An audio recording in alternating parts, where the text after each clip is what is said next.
नमस्ते दोस्तों, स्वागत है आपका केजीएन सेंटर पर। क्या आपने कभी सोचा है कि क्या कोई इंसान भगवान को चिट्ठी लिख सकता है और क्या भगवान उस चिट्ठी का जवाब देते हैं? आज हम क्लास 10th इंग्लिश का पहला chapter a letter to God एक दिलचस्प कहानी की तरह समझेंगे। चलिए शुरू करते हैं। ये कहानी है लेंचो नाम के एक सीधे साधे और मेहनती किसान की। लेंचो का घर एक नीची पहाड़ी की चोटी पर अकेला था।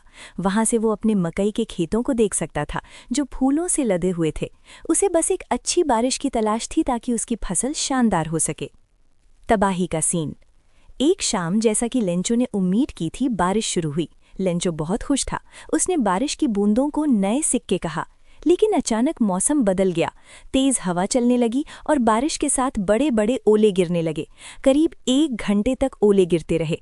जब ओले थमे तो लेंचो का पूरा खेत सफ़ेद नमक की चादर जैसा दिख रहा था। उसकी पूरी फसल बर्बाद हो गई थी। लेंचो बहुत उदास था। उसे लगा कि इस साल उसका परिवार भूखा मर जाएगा। लेकिन लेंचो के मन में एक अटूट विश्वास था, भगवान। उसे यकीन था कि भगवान सब देखते हैं और वे किसी को भूखा नहीं मरने देंगे।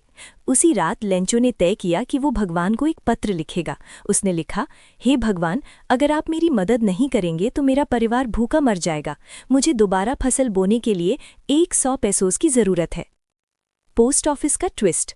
लेंचो शहर गया और पत्र को लेटर बॉक्स में डाल दिया। जब पोस्टमैन ने वो पत्र देखा जिस पर पता लिखा था टू गॉड, तो वो अपनी हंसी नहीं रोक पाया। लेकिन जब पोस्ट मास्टर ने वो पत्र पढ़ा तो वो गंभीर हो गया।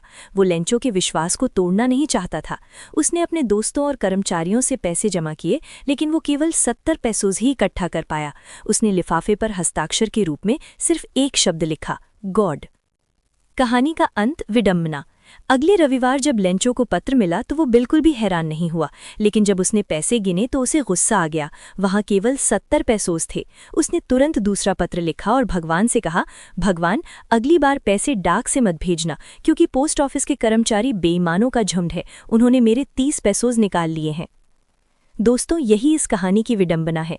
लेंचो ने उन्हीं लोगों को बेईमान कहा जिन्होंने उसकी मदद की थी। ये चैप्टर हमें सिखाता है कि विश्वास में कितनी ताकत होती है। उम्मीद है आपको ये कहानी पसंद आई होगी। ऐसी ही और आसान समरी के लिए केजीएन सेंटर को सब्सक्राइब जरूर करें।